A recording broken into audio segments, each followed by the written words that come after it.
Welcome to the Great Detectives of Old Time Radio. From Boise, Idaho, this is your host, Adam Grant. If you have a comment, send it to me, box13 at greatdetectives.net. Follow us on Twitter at Radio Detectives and check us out on Instagram, instagram.com/greatdetectives.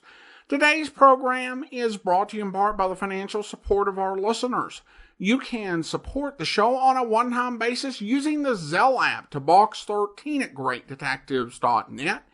And you can also become one of our ongoing Patreon supporters for as little as $2 per month. Thank you to Beverly, Patreon supporter, joining us now at the Seamus level of $4 or more per month. You can join Beverly and more than 250 other listeners at patreon.greatdetectives.net. Well, now it is time for this week's episode of The Man Called X. The original air date, May the 13th, 1952. And the title is Rescue from Czech Uranium Mine.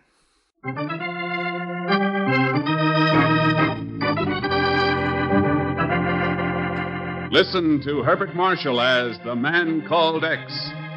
Wherever there is mystery, adventure, intrigue, in all the strange and dangerous places of the world, there you will find The Man Called X.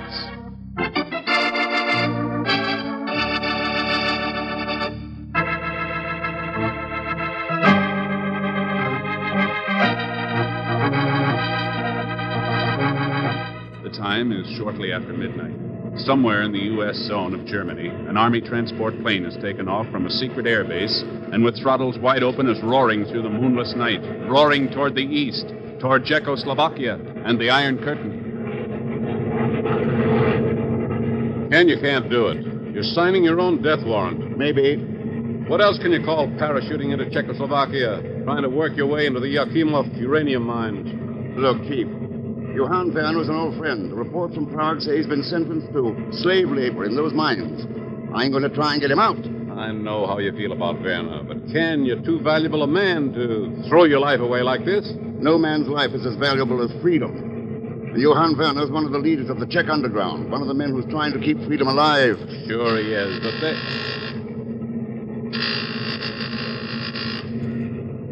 Pilot's warning signal? Yeah. Yes, we're over the forest outside of Carlsbad. You won't reconsider? Sorry. Be seeing you, Chief. So long. Good luck, Ken.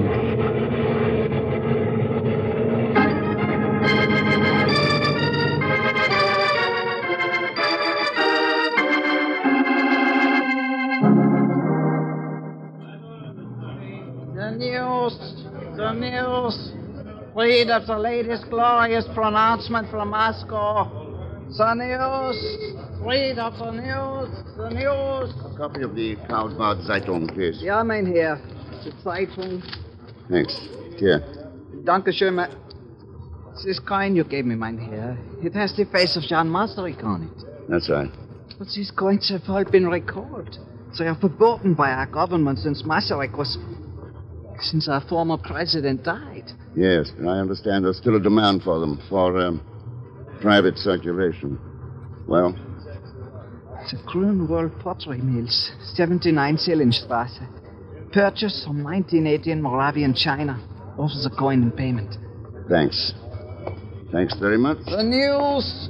The news. Read of the latest great message from Moscow.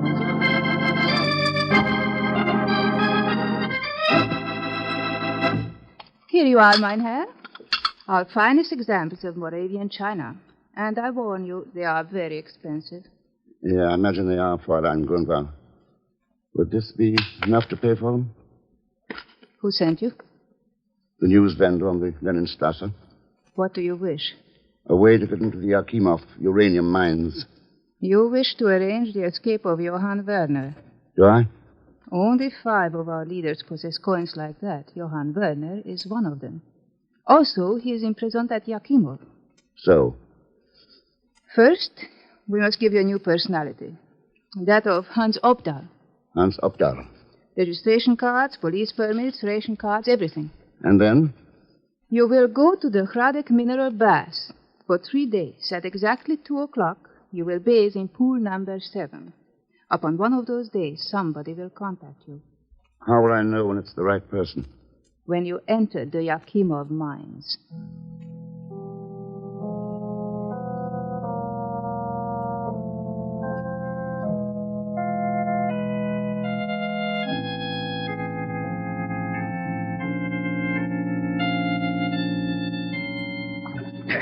It is pleasant in the mineral baths. Do you not find it so, mein Herr? Yeah, very pleasant. Yeah. One rests here, relaxes. Hey, Hauptmann. You know me? No, we have never been introduced. I am Anton Gora, by the way. Gora. But I make it a habit to inquire of the attendants as to the names of the other bathers. It always makes for an opening to a conversation. Yeah, I guess it does at that. And now that I have opened the conversation, I can bring up the subject of the Yakimov uranium mines. What makes you think I'm interested in them? Our files, of course. By the way, I'm associated with the secret police. Yeah, our files are most explicit in the matter of Hans Hofdahl. Very interesting. Someone tipped you off? You misjudge her, my friend. Fräulein Grunwald's intentions were of the best, but she could hardly be aware that certain members of the secret police have infiltrated the underground movement. And now what? You wish to enter the Yakimov mines, Herr Hofdahl. I will see that your wish comes true. You may have the opportunity of spending the rest of your natural life there.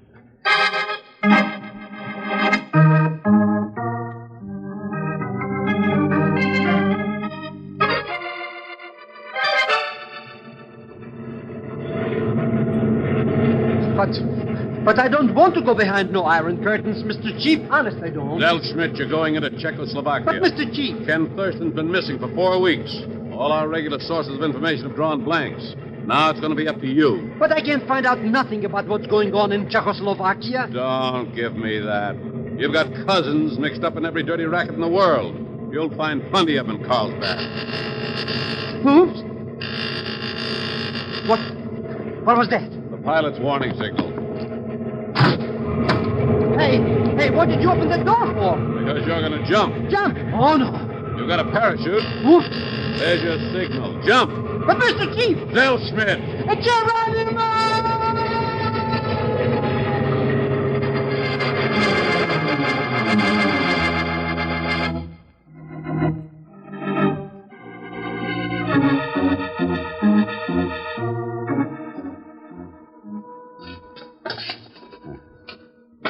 How long have you been in Yakimov now, Herr Hofdahl? 4 weeks. 3 days, son of. And you? I lost count. After the 2nd year. Yeah, I get what you mean. Hofdahl, you have inquired at the grapevine concerning the whereabouts of a certain man here in Yakimov. I think perhaps I can help you. How? Leave your barracks 2 hours after dark. The 3rd shift will be entering the mines. Join them.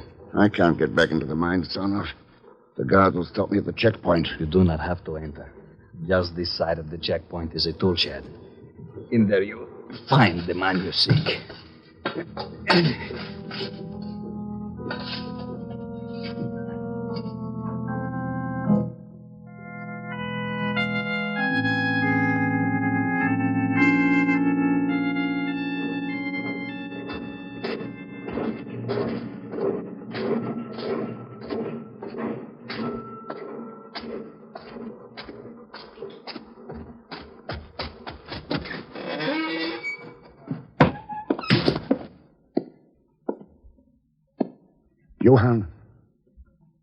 Johann Werner. Who is there? It's Ken. Ken Thurston. Ken Thurston? Oh, Ken, my good friend. Oh, how glad I am to see you. But what are you doing here in Yakimov?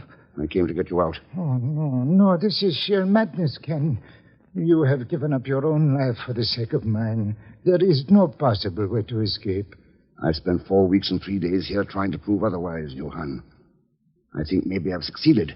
What do you mean? You have found a way? Could be. But we'll need somebody to help us. Sarnoff will do anything I ask. Good. Then with luck, we'll be free in Carlsbad by tomorrow night.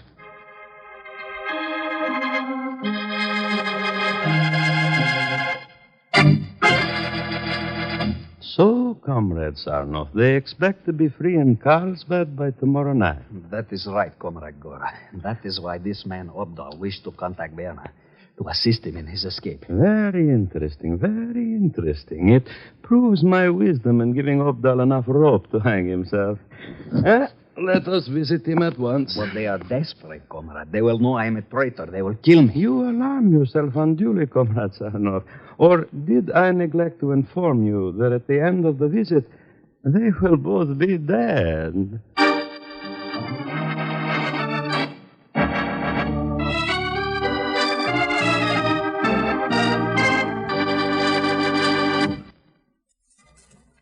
We'll return to the man called X in just a moment. The United States needs the best qualified young women in our nation to do an exciting, interesting job. If you're a high school graduate between the ages of 18 and 34 with no dependents under the age of 18, you may be able to qualify for a career in the armed forces. If you can meet the qualifications, if you're above the average in intelligence and ability, learn the advantages of joining the armed forces now. And now Act Two of The Man Called X, starring Herbert Marshall, with Leon Belasco as Pagon Zellschmidt.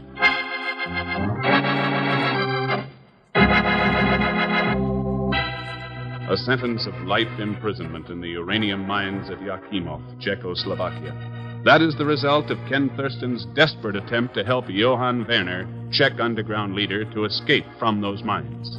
However, they make plans to break out, not knowing that the secret police have been tipped off as to their intentions.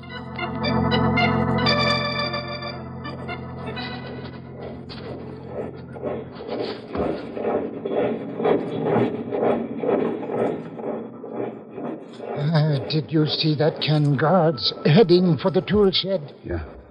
Somebody's tipped them off. But who could it have been? Our friend Sarnoff was the only one. Ken. Yeah, who else?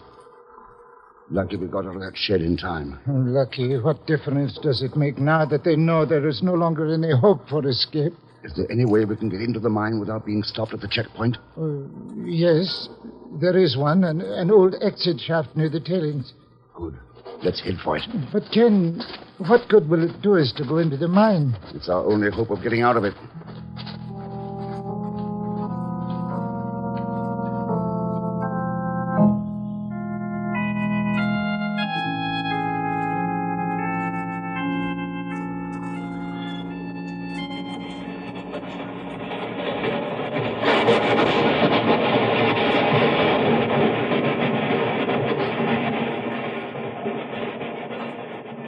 There's our answer, Johann.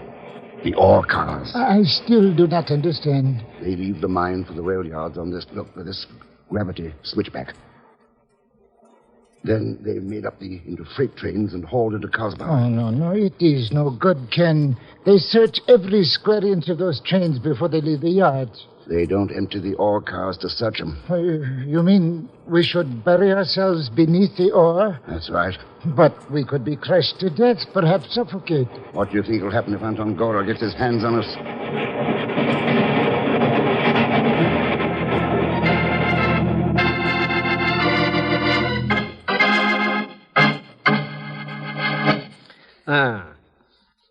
So, Herr Zellschmidt, you have come to Carlsbad looking for a certain friend of yours. Yeah, you said it, baby. So how's about coming across with information or stuff, baby? The name is Fräulein Grünwald. Oh, sure, I know. You already told me, baby. So what about this nameless friend of mine, Mr. Thurston? What makes you believe we know anything about him at the Grünwald pottery mills? Listen, I got plenty big-shot type connections in Carlsbad, see? Yeah. They tipped me off that he came to visit here with you, see? Yeah. So you better spill plenty before I give you a couple of degrees or two. Yes, perhaps I had. Well, your friend did come here. We sent him on to the next station. We have heard nothing from him since. Yeah, that's a pretty cattle, if I ever heard one. Now, where is this next place? The Hradec mineral bath. If you wish to learn about your friend, go to pool number 7. Be in the bath at 2 o'clock for 3 successive days. Oh, no. One of our people will contact you there. Okay. No sacrifice too great, I always say. See you later, baby.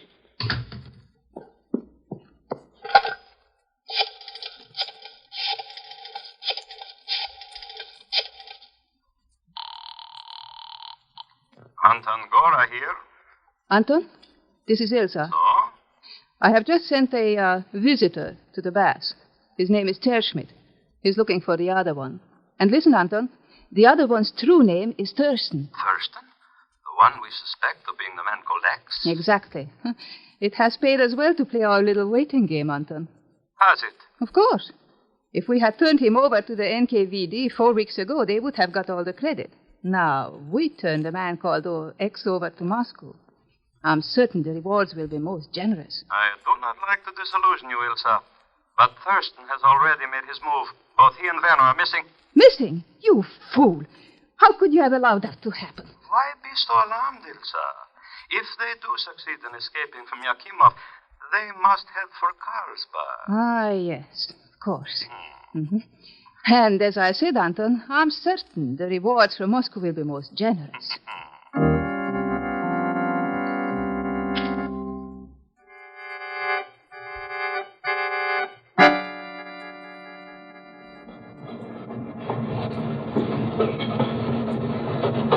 The train is slowing down, Ken. We've reached the Carlsbad yards. Let's get off.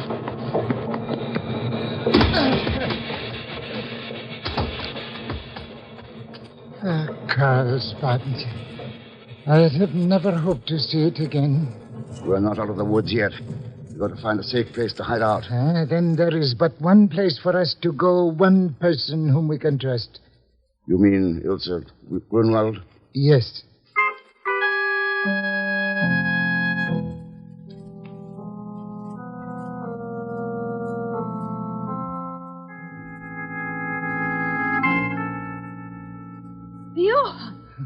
Johann, I do not believe it. I can hardly believe it myself, Ilse. To see you free, out of the mines. Oh, it is like a miracle come to pass. You can thank Ken Thurston for having brought it about. Oh, and I do thank you, Herr Thurston.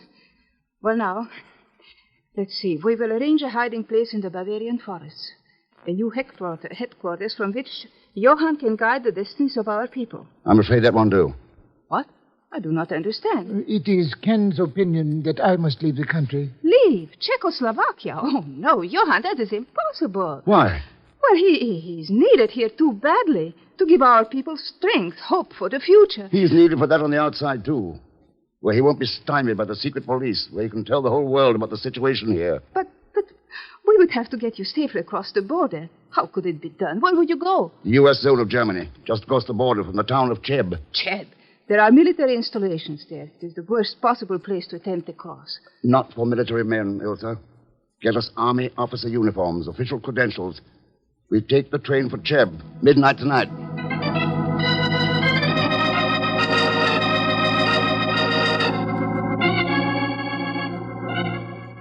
Look, baby, I'm tired of taking baths all the time. What are we going to go out and paint up the town anyway? Well, if you will do me a little favor, Pagon, I think we can have some fun tonight. Hey, now you're talking. Go to this address. A man by the name of Anton Gora will be there. Just tell him that the 2 packages he's looking for will be aboard a train to Cheb this very night.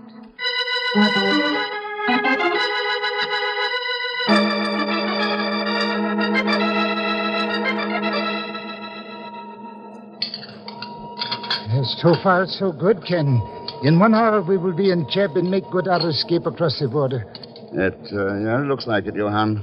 Oh, you sound a bit doubtful, my friend. Why? I'm wondering about Ilse Grunwald. How far we can trust her. Ilse? Well, surely you are not serious. Well, she sent me to the mineral baths, and Anton Gora showed up to arrest me. But she did not know that the secret police had killed our contact there. That Gora had taken his place. She explained all that.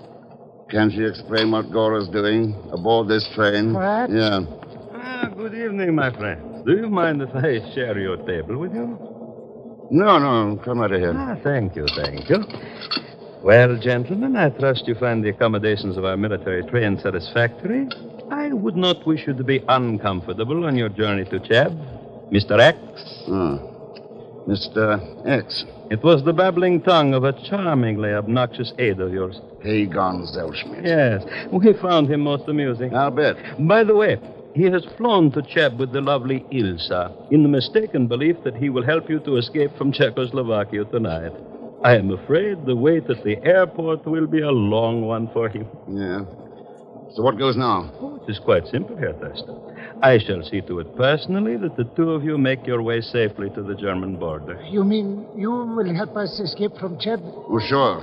That's where his guards will shoot us down. Ah, you realize my plan then, Mr. Thurston. It's pretty obvious. The man called X is killed wearing a Czechoslovakian army uniform while helping a traitor cross the border into the United States zone. Mm-hmm. Oh, what a beautiful yarn for your propaganda machine. Exactly. You will be a cause célèbre. Proof to the entire world that your country is fostering war, spreading internal dissension and conflict within the borders of our peaceful nation. Yes. There's only one thing wrong with it, Gordon. Huh? It's not going to work. Oh! All right, Johan.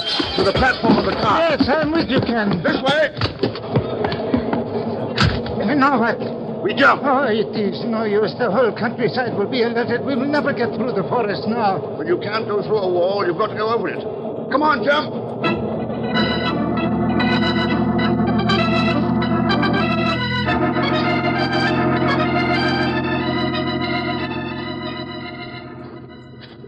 But I don't get it, baby. You said we were going out on the town tonight. What are we doing in this Cheb airport joint? I'm waiting for word from Anton Gora as soon as his message reaches me. We will be able... Fräulein Grunwald, please report to the commandant's office. Fräulein Grunwald, report to the commandant's office at once. There. That must be Anton's message now. Wait for me here. I'll be right back. But, baby... Wait for me. Okay. How do you like that? Leaves me out here in the cold hanging on a couple of bags. Boy, what a time I've been having. No Mr. Thurston, no smooching, no money. Believe me, I'll be plenty glad to get back to the good old USA States. Okay, Pagan, let's go. Mr. X. Yeah, come on. But where are we going? Back to the United States. But how? Keep walking over to that plane. We're flying out of here. Plane? That's an army job. They got guards for those things and stuff. That's keeping off a couple of headaches in the hangar. You found him, Ken. Yeah. Get aboard, Pagan. But that cute cookie Ilse, we got to wait. She'll be right back. Oh, you bet she will. The minute she runs, we're the ones who had her page, not Gora. Huh? Get aboard. Okay. Hurry, Ken. They will be on us any moment. I have already had a call from the control tower regarding our intentions. You there, in that plane. What are you doing there? It is Gora. Yep. Close the canopy. Stop that, you hear? Stop that, please. Hold on to your hats.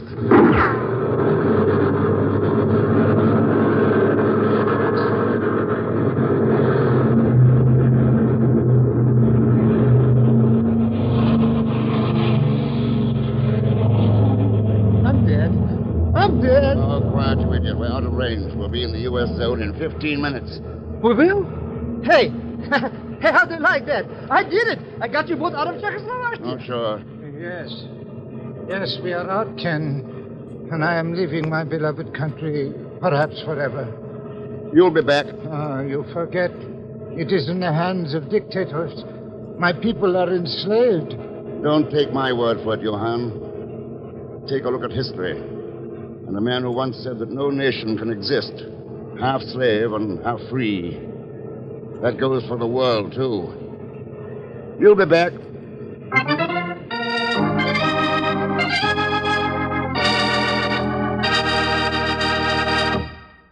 And now, here is our star, Mr. Herbert Marshall. Thanks for being with us. And my thanks to Veronica Pataki, Will Wright, Lou Merrill, Harry Bartell, and Bob Griffin. Next week, an ancient Byzantine Bible and $10 million forced Ken to make a dangerous voyage that parallels the one made by Noah and his ark. Fortunately, there's only one Pagon Zelsmith aboard, played, of course, by Leon Belasco. So join us, won't you, when next I return as the man called X. Good night.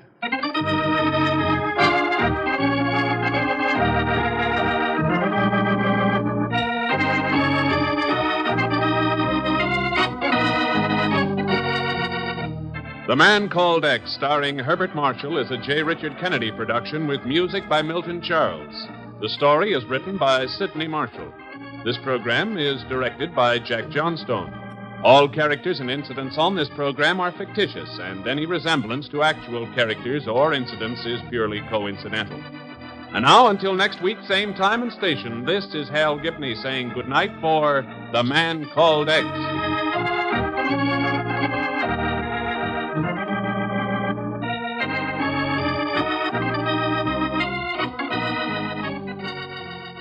This is NBC, the national broadcasting company.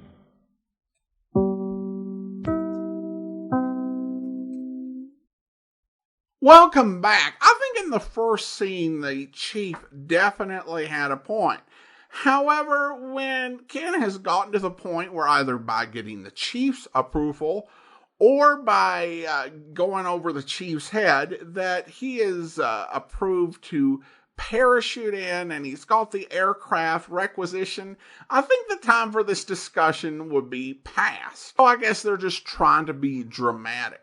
It's interesting how these baths are such a setting in this story. It's kind of funny because this isn't one of those coincidental things. I mentioned yesterday that we would be bringing you an episode of Top Secret on the Amazing World of Radio at amazing.greatdetectives.net. And an aspect of that sent me to research healthcare in Cold War Czechoslovakia, as well as the Soviet states. And medicinal spas were a part of the Soviet healthcare system and what was also used in the satellite countries. So I do wonder if the baths addressed in here were those sort of places. I did think it was funny that the chief was so concerned about Ken Thurston that they thought about what they were going to do about it. And the chief said, I know, let's send in the comedy relief. Though personally, I think that the chief probably just decided, if Ken Thurston's not coming back, I really want to be rid of Pagon Zellsmith. Plus, it strikes me as likely that the chief has fantasized about pushing Pagon out of an airplane several times. Although the inclusion of the parachute was not in the fantasy. Even though Pagon's presence in this story complicates things and has somewhat questionable logic, I think it is more than made up for by hearing Pagon try to get tough by doing an imitation of Edward G. Robinson. That was classic. That was just hilarious. Great little performance there from Leon Belasco. The ending, I think, is a very poignant close. Ken was, of course, right that Czechoslovakia would not remain under communism forever. And there were certain leaders who went out from behind the Iron Curtain. Talk about the things that really went on there and the atrocities. There were a few who got to return home after the fall of communism in the early 90s. But there were so many more who spoke, who bore witness, but never saw home again. And probably Ken's friend was in the former group. All right, well, now it is time for us to thank our Patreon supporter of the day. Thank you to Ian, Patreon supporter since September of 2020, currently supporting us at the Shamus level of $4 or more per month. Again, thanks so much for your support, Ian. And that will actually do it for today. If you are enjoying this podcast, be sure to rate and review it wherever you download your podcast from. And a tip, if your particular software doesn't support reviews, you can also give us a positive review on Facebook. Again, as many recommendations and likes, truly appreciated. All right, well, join us back here next Monday as we present an adaptation of The Maltese Falcon. And next Wednesday, we'll be back with another episode of The Man Called X. But coming up tomorrow, we check in with Philo Vance, where... Oh, hello, Well, hello, Markham. I've rather been expecting you. Miss Williams was just telling me about the mysterious message found in the dead hold-up man's pocket. That's why I'm here, Vance. I'd like to talk to you about the whole thing, if I may. Well, come right into my private office, Markham. Can't have the district attorney of our fair city flaunting a furrowed forehead to the world at large. Gives the town a bad name. In here, please. Thank you, but I'm not worrying about this town getting a bad name. I'm worrying about someone giving me a rather bad time. Sit down, Markham, please. And let's have your problem. Right, Vance. As you must know, there have been quite a few hold-ups of fashionable parties in the past few months. Yes, I've read about them. In fact, you and I have discussed them from time to time. Casually, of course. But you mentioned the police suspect of Mr. Edward Parker. We do, but Parker's clever. He has 2 or 3 stooges he sends out on the jobs.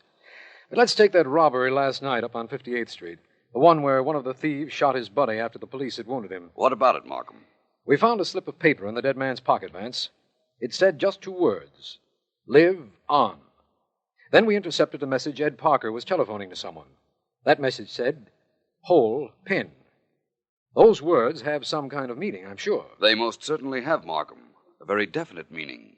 Not to me. I just want a second to make sure of what I'm saying. That robbery last night on 58th Street, was it at number 4360? Yes, but the papers all carry that. I didn't remember it from the papers, believe me. Now I think I can tell you where the next robbery will take place. Oh, no, Vance. Yes, no. my friend. Of course, I'm not sure exactly when it will take place. But after I make a phone call, I think I'll be able to give you that information, too. I hope you'll be with us then. In the meantime, do send your comments to box13@greatdetectives.net. Follow us on Twitter @Radio Detectives and check us out on Instagram, instagram.com/greatdetectives. From Boise, Idaho, this is your host, Adam Graham, signing off.